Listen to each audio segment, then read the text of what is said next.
नमो नमो विद्यार्थियों। हम पढ़ रहे हैं बीए पार्ट थर्ड में व्याकरण का तिङन्त प्रकरण। और देखिए, व्याकरण के तिङन्त प्रकरण में आज हम पढ़ेंगे भू धातु के लट लकार प्रथम पुरुष का दूसरा रूप, और जिसका नाम है भवसी भवतः। ये जो भवतः रूप किस तरीके से बनता है, कौन से चरण पूरे होते हैं, कौन से सूत्र लगते हैं, विद्यार्थियों आज हम भवतः शब्द की सिद्धि करेंगे। देखिए,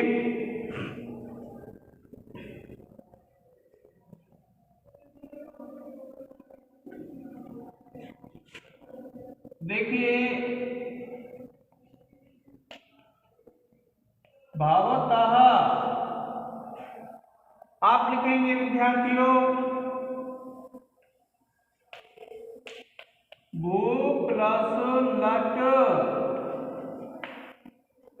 क्या लिखेंगे विद्यार्थियों? भू प्लस लट, और सूत्र लगाएंगे वर्तमाने लट,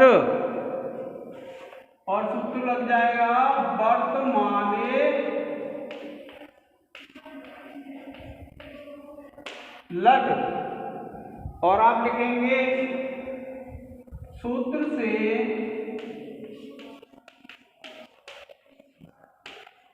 वर्तमान काल की क्रिया के वाचक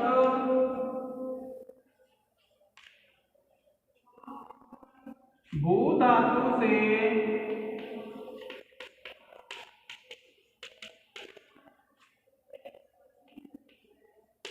लट का आगम।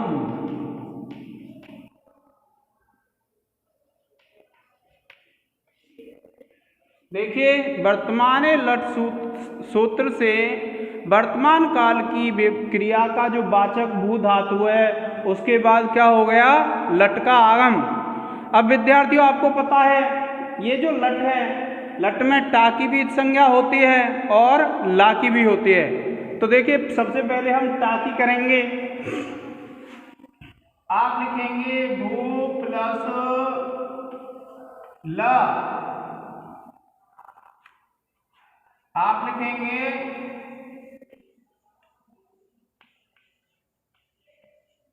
हलन्त्यम सूत्र से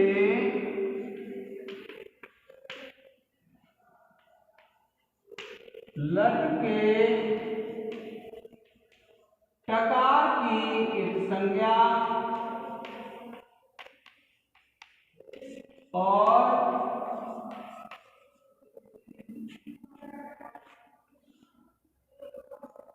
तस्य लोपः सूत्र से इत संज्ञक टकार का लोप। क्या लिखेंगे विद्यार्थियों? हलन्त्यम सूत्र से लट के टकार की संज्ञा और तस्य लोपः सूत्र से इत संज्ञक टकार का लोप। अब देखिए, फिर ला में जो आ है उसका लोप करेंगे हम, और आप लिखेंगे भू प्लस ला। क्योंकि आपको मैंने वर्तमान लट जब सूत्र लिखाया था, तो उसमें आपको लिखा दिया था विद्यार्थियों के लट का ट और आ इत संज्ञक होता है। तो देखिए, आ की संज्ञा कोई भी स्वर होता है, उसकी संज्ञा होती है उपदेशे अजनुनासिक इत सूत्र से। तो देखिए, उपदेशे अजनुनासिक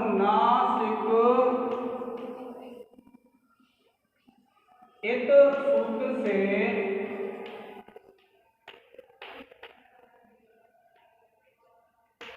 लट के आ की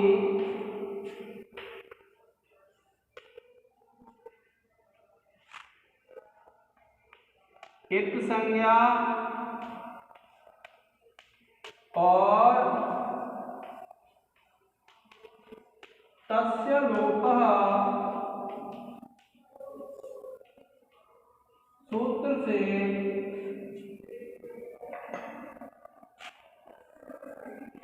क्या लिखेंगे विद्यार्थियों? तस्य लोपः सूत्र से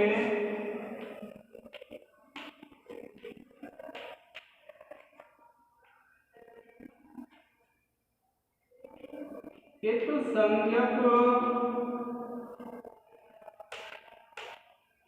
आकार का लोप।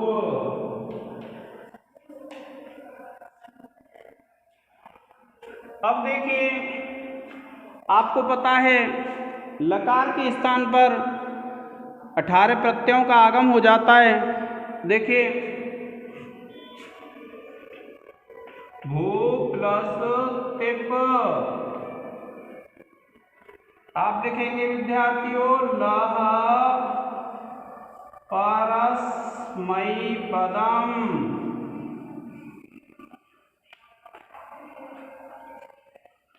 शेषात् कर्तरि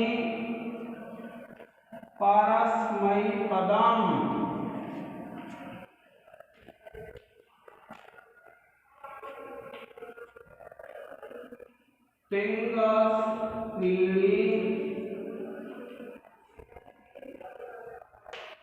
तिंगस् त्रीणि त्रीणि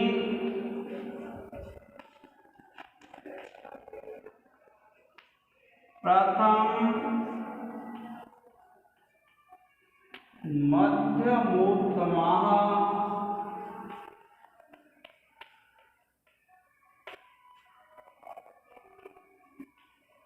तान् एकवचन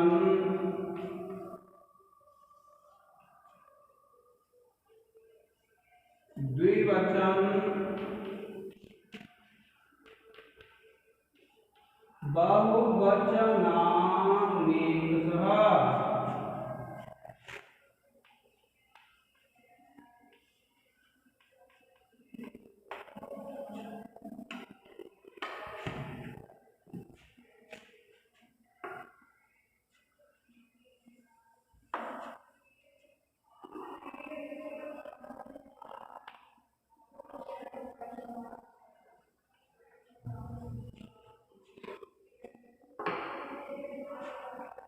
सूत्रों की सहायता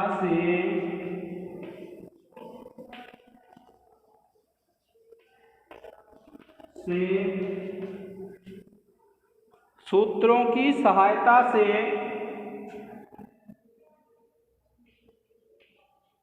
टिप तस झी, ये सूत्र विद्यार्थियों पूरा लिखना है आपको जब आप सिद्धि करेंगे। सूत्र से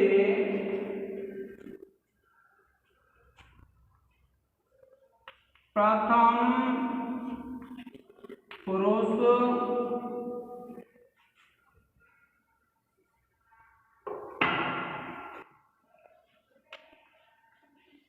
द्विवचन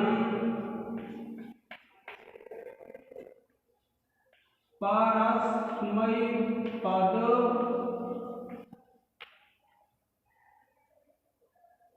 संज्ञक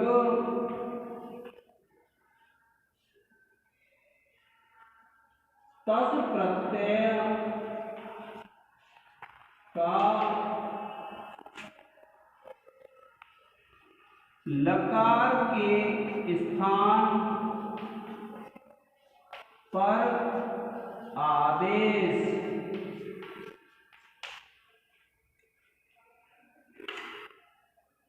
आप विद्यार्थियों इसको एक स्क्रीनशॉट ले लें।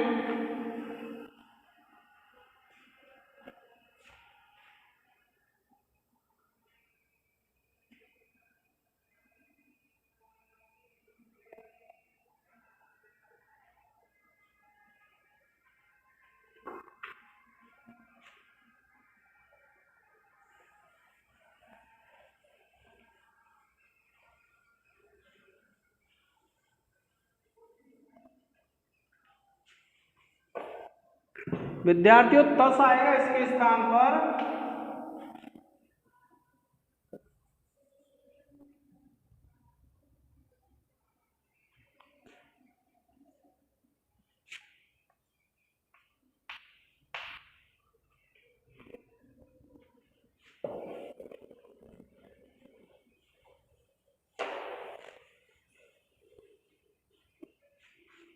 अब देखिए ये जो तस आ जाता है, तो तस आ जाता है तो इसकी क्या है, सार्वधातुक संज्ञा होती है। क्यों होती है? क्योंकि यह तिंग में आता है। और तिंग सित सार्वधातुकम सूत्र क्या कहता है कि जो तिंग होते हैं और सित होते हैं उनका क्या नाम हो जाता है, उनकी क्या संज्ञा हो जाती है, सार्वधातुक संज्ञा। तो ये तिंग है, तिंग का तात्पर्य है जो 18 प्रत्यय हैं वो क्या कहलाते हैं, तिंग कहलाते हैं। देखिए भू प्लस तस, और इसमें आप लिख देंगे विद्यार्थियों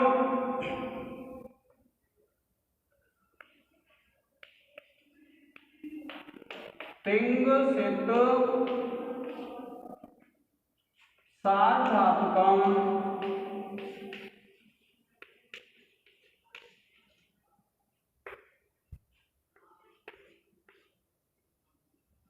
सूत्र से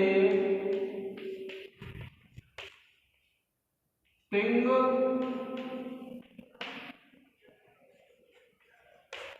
तस प्रत्यय की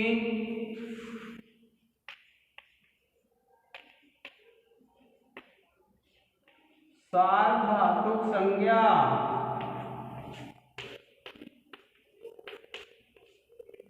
अब देखिए विद्यार्थियों कि धातु के बाद यदि कर्तार्थ में सार्वधातुक या अर्धातुक प्रत्यय हो तो क्या है, धातु से सबका आगम हो जाता है। देखिए भू प्लस सप प्लस तस, और आप लिख देंगे विद्यार्थियों कर्तरी सप सूत्र से कर्ता अर्थ में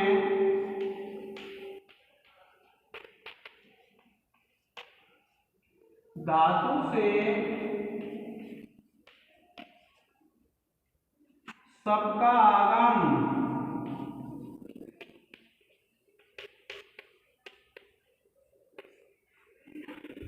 प्रिय विद्यार्थियों ये जो सप होता है ये क्या होता है, एक विकरण होता है। कभी पूछ लिया जाए कि भू धातु में कौन सा विकरण प्रयुक्त होता है तो आप बताएंगे सप, विकरण। इसको ऐसे लिख सकते हैं, तो ये विकरण है, इसमें सप प्रयुक्त होता है। अब देखिए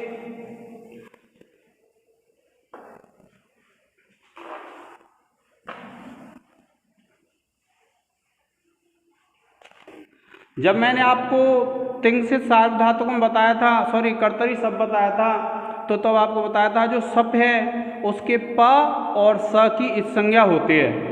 पा का भी इस संज्ञा होकर लोप होता है और सा का भी इस संज्ञा होकर के लोप होता है। तो देखिए इस पा की तो हलंत्यम से इस संज्ञा हो जाएगी और तस्य लोप से लोप हो जाएगा, और इस सा की लसक को तद्धिते से इस संज्ञा हो जाएगी और तस्य लोप से लोप हो जाएगा। देखिए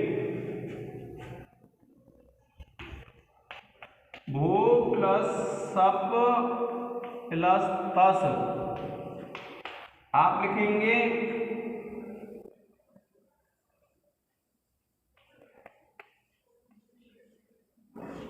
हलंत्यम सूत्र से सप के पकार की एक संज्ञा तथा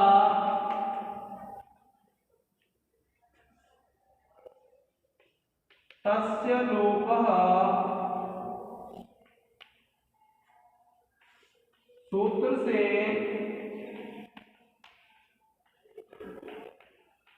इत संज्ञक पकार का लोप।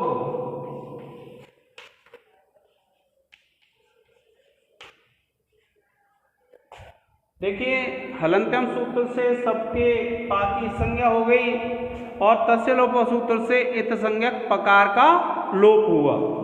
अब देखिए हम दूसरा लोप करेंगे सा का, और देखिए यहाँ शेष रह जाएगा सबका आ और तस। आप लिखेंगे लसक्व तद्धिते, लसक्व तद्धिते सूत्र से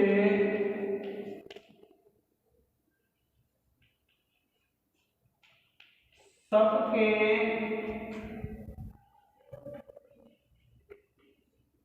सकार की एक संज्ञा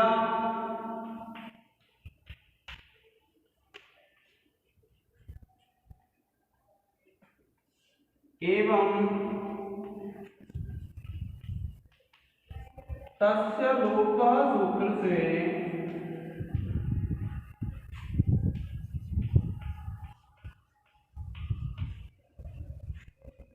एवं तस्य लोपः सूत्र से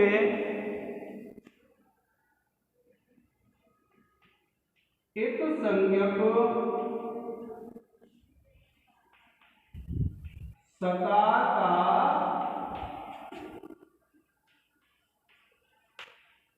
लोप। अब देखिए, अब आपको पता है कि ये जो सा है वो कैसा हो गया, सा का क्या हुआ इस संज्ञा, और जिसमें सा इत हो उसको क्या बोलते हैं विद्यार्थियों, सित। और जो सित होता है उसकी सार्वधातुक संज्ञा होती है, आपने पढ़ा है तिंग सित सार्वधातुकम। तो देखिए आप इसकी पुनः सार्वधातुक संज्ञा करेंगे और ये हो जाएगा भू प्लस सप प्लस तस, और सूत्र लगा देंगे विद्यार्थियों कौन सा, तिंग सित सार्वधातुकम।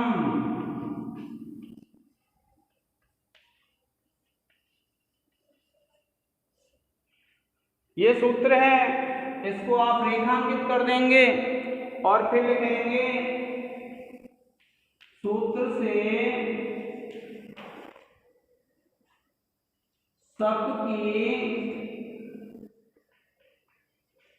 सार्वधातुक संज्ञा।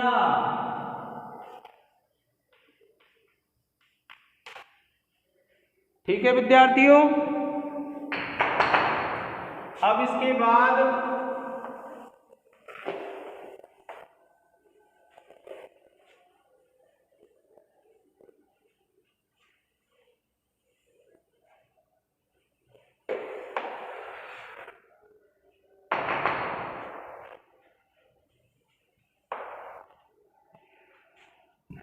अब देखिए इसकी सार्वधातुक संज्ञा हो गई।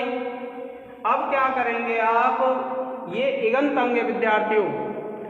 इगंत अंग किसको कहते हैं, जिस एक अंत, ये आपकी बात परीक्षा में पूछा गया है, ये होता है विद्यार्थियों एक अंत। इगंत किसको कहते हैं, जिस धातु के जिसके अंत में ई उ री और ली,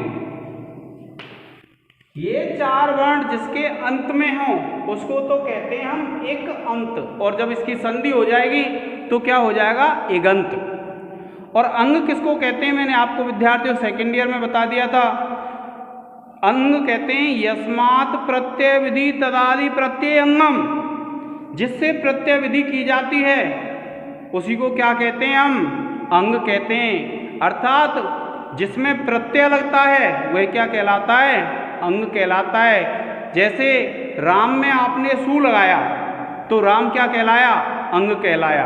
रमा में सु लगाया तो रमा क्या कहलाया, अंग कहलाया। इसी प्रकार से इस भू धातु में आपने क्या लगाया है, तस् प्रत्यय। भू धातु में सप विकरण आया है तो जो अंग है वो कौन सा है, भू धातु है, और भू धातु में उ वर्ण है एक, और इसलिए इसको कह देते हैं हम एक अंत। और देखिए अब क्या होता है विद्यार्थियों, ये एक अंत है एक सूत्र होता है हमारे पास सार्वधातुक आर्धातुकयोः। वह सूत्र ये कहता है अगर इगंत अंग के बाद कोई सार्वधातुक या आर्धातुक प्रत्यय हो तो इगंत अंग को गुण आदेश हो जाता है। विद्यार्थियों आपको विशेष ध्यान रखना है, गुण संधि नहीं होती है, क्या होता है, गुण आदेश होता है।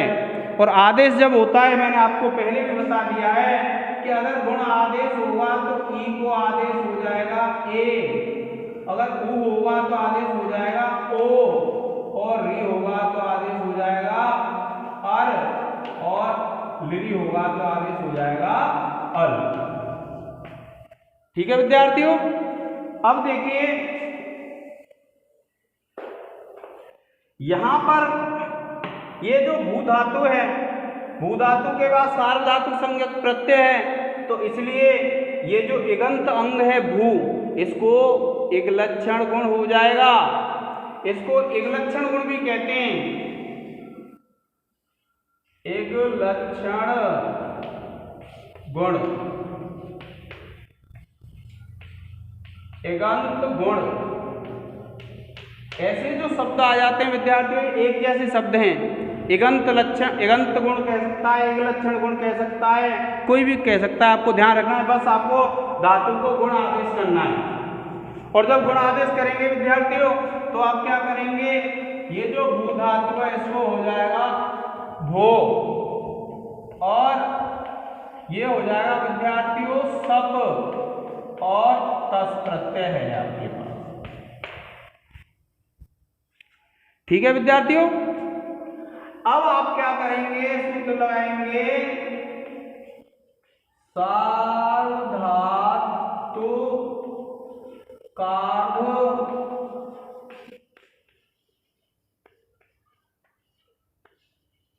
धातुकयोः।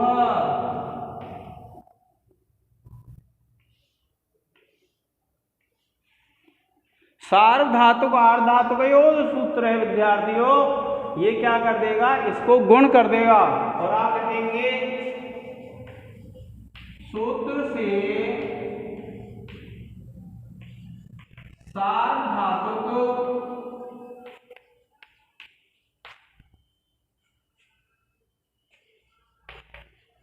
सप प्रत्यय परे होने पर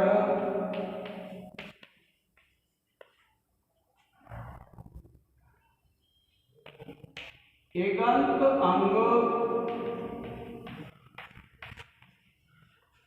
भू को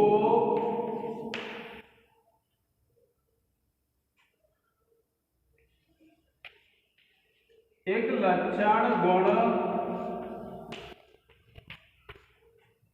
भू आदेश।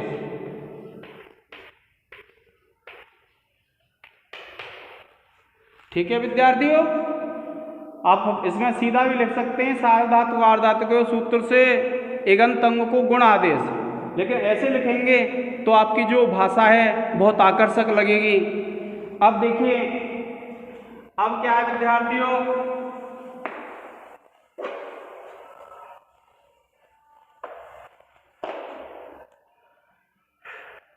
ये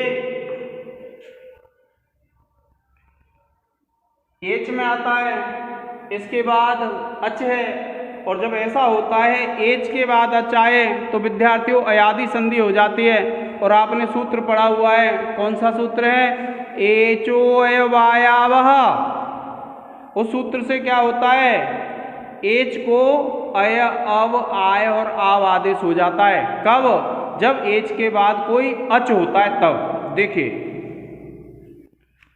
ये जो ओ है इसके बाद आ है, तो ओ को क्या हो जाएगा विद्यार्थियों, अब आदेश, और आप लिख देंगे भव प्लस सप प्लस तस, और फिर लिख देंगे विद्यार्थियों आप एचो अयवायावः। सूत्र से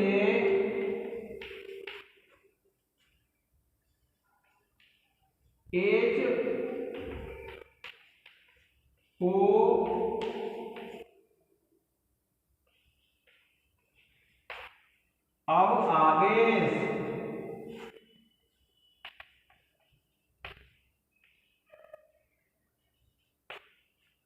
और देखिए विद्यार्थियों, अब क्या करेंगे, हम इसको जोड़ देंगे और ये बन जाएगा आपका भवतस, और सूत्र लग जाएगा, एक परिभाषा है विद्यार्थियों और आपने खूब पढ़ी हुई है, अजीनम परेण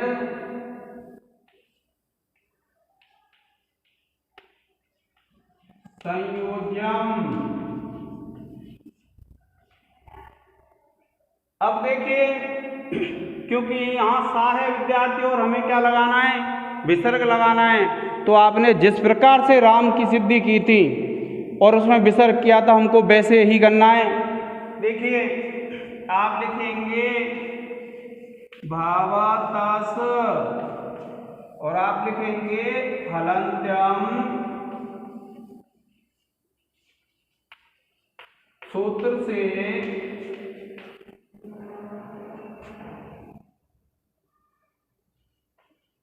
पदांत सकार की इत संज्ञा प्राप्त होती है,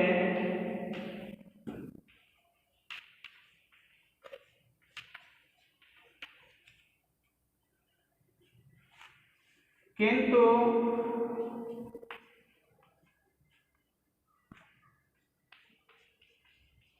न विभक्तौ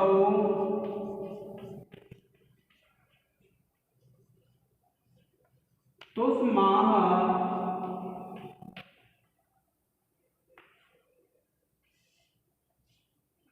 सूत्र से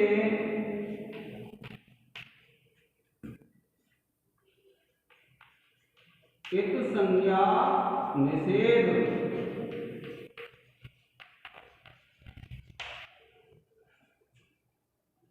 हो जाता है।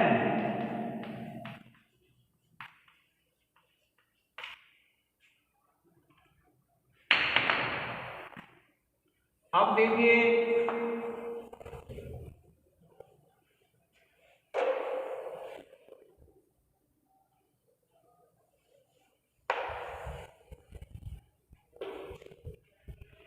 अब क्या करेंगे आप इसको विद्यार्थियों, एक सूत्र है हमारे पास ससज सोरुव, उस सूत्र से इसको रू आदेश हो जाएगा और आप लिखेंगे भवतारू और सूत्र लग जाएगा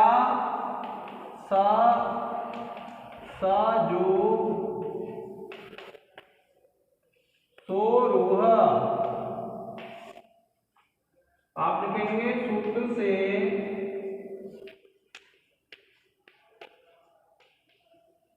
पदांत सकार को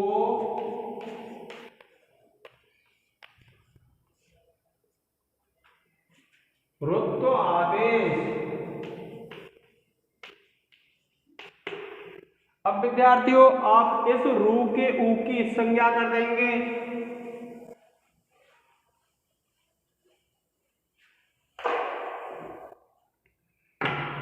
देखिए भावतर, आप लिखेंगे सूत्र उपदेशे अजानु नासिक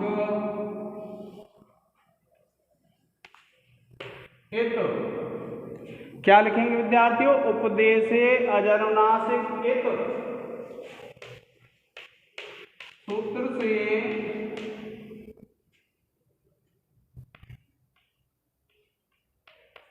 रू के उकार की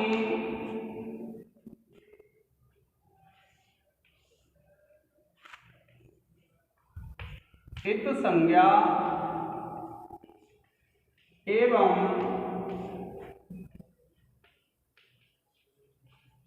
तस्य लोपः सूत्र से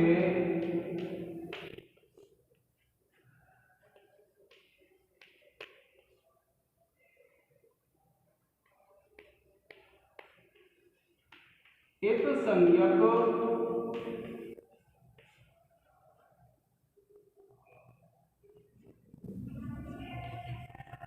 उकार का लोप। और देखिए इस रू को अवसान संज्ञा कर लेंगे और ये बन जाएगा आपका भावतर। और सूत्र लगेगा विद्यार्थियों विरामोपसानम।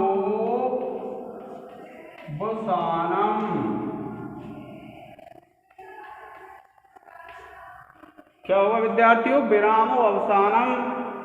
और आप लिखेंगे सूत्र से देखिए ये जो रकार होता है रवर्ण, रवर्ण को रेफ भी कह देते हैं और रकार भी कह देते हैं। प्राय संस्कृत व्याकरण में रेफ शब्द मिलता है। तो आप लिखेंगे सूत्र से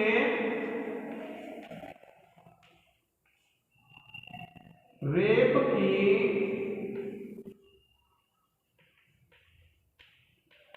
अवसान संज्ञा। क्या लिख देंगे विद्यार्थियों? सूत्र से रेफ की अवसान संज्ञा। और फिर देखिए आप लिख देंगे भवतः।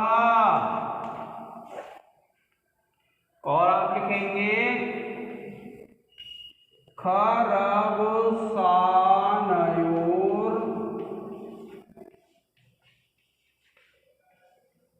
विसर्जनीयः।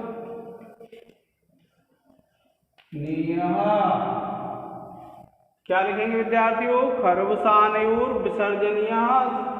सूत्र से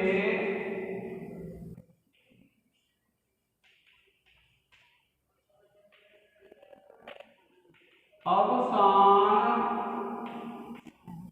में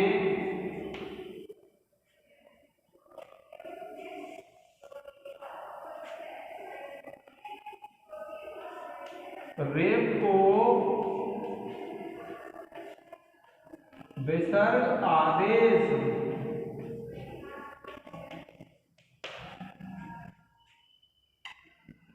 ये हो गया विद्यार्थियों, आपका एक रूप सिद्ध हो गया।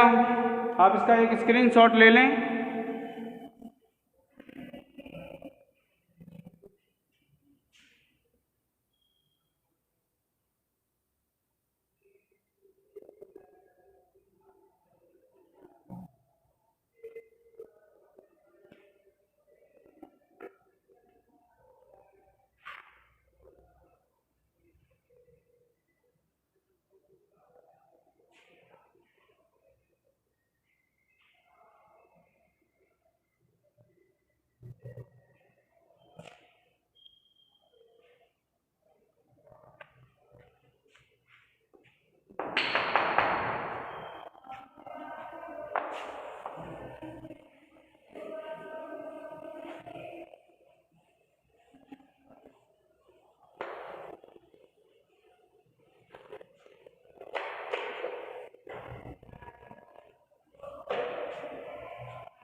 देखिए विद्यार्थियों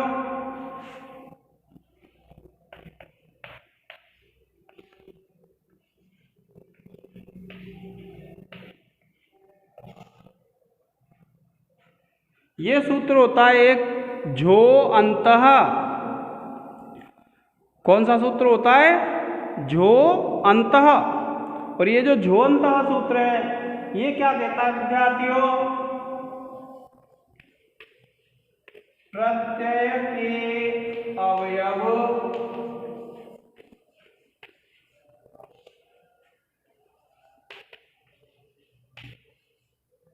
झकार के स्थान पर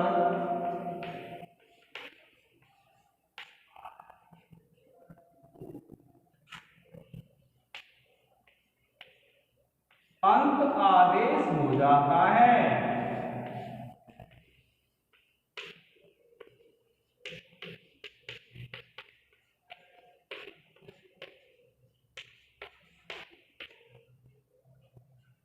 प्रत्यय के अवयव झकार के स्थान पर अंत आदेश हो जाता है। जैसे देखिए विद्यार्थियों, ये भू है और बहुवचन में आ गया आपका झ प्रत्यय। ये जो झ प्रत्यय है, इसमें जब आप पढ़ेंगे तो ये झ हलंत है और आ है।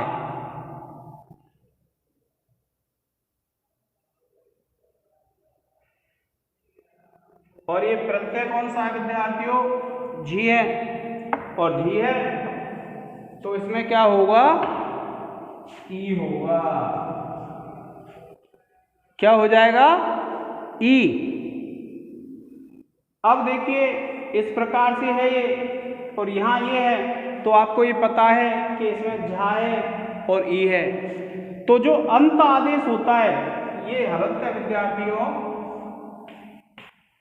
ये जो अंत आदेश होता है, ये अंत आदेश केवल झा के स्थान पर होता है, ई के स्थान पर नहीं होता है। और ये स्थिति क्या बन जाती है विद्यार्थियों? अंत होता है और ई हमारे पास पहले से है, क्योंकि ये झा के स्थान पे तो अंत आदेश हो गया, ई के स्थान पे नहीं हुआ, तो ये अंत था और इस ई को इसमें जोड़ देते हैं तो ये बन जाता है अंती। अब देखिए आप लिखेंगे इस स्थिति में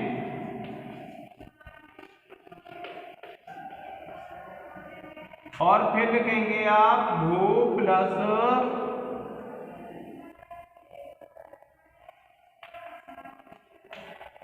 अंत प्लस ई और आप लिख देंगे विद्यार्थियों जो अंतः सूत्र से प्रत्यय के अवयव झकार के स्थान पर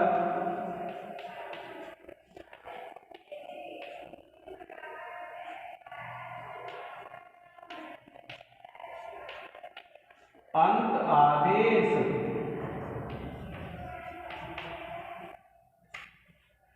प्रत्यय के अवयव झकार के स्थान पर अंत आदेश, ये होता है विद्यार्थियों। अब देखिए इसके बाद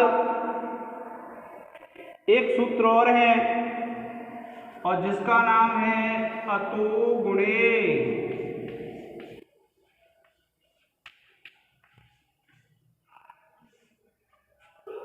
और ये जो अतो गुणे सूत्र है ये क्या कहता है कि अत के बाद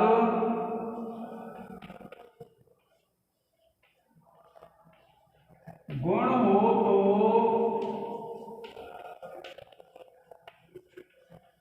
पर रूप एकादेश हो जाता है।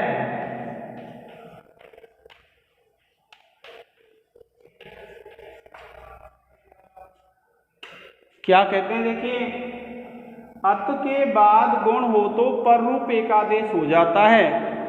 यह सूत्र विद्यार्थियों ये कहता है कि आ है, आ के बाद यदि ए हो, सॉरी गुण में कौन से आ जाते हैं? आ ए ओ। तो देखिए आ के बाद यदि आ होगा तो ये पर वाला हो जाएगा अर्थात पर रूप एकादेश हो जाएगा। आ के बाद यदि ए होगा तो ए हो जाएगा और आ के बाद यदि ओ होगा तो विद्यार्थियों ये ओ हो जाएगा। यह कहता है हमारा यह सूत्र क्या कहता है कि अगर आ के बाद आ होगा, सॉरी, आ के बाद अगर गुण होगा तो पर रूप हो जाता है, गुण ये तीनों होते हैं, तो अगर ऐसी स्थिति आ जाती है तो ऐसा हो जाएगा। ठीक है विद्यार्थियों, आप इसका एक स्क्रीनशॉट ले लें। और आज के इस लेक्चर में इतना ही, आगे पढ़ेंगे। धन्यवाद।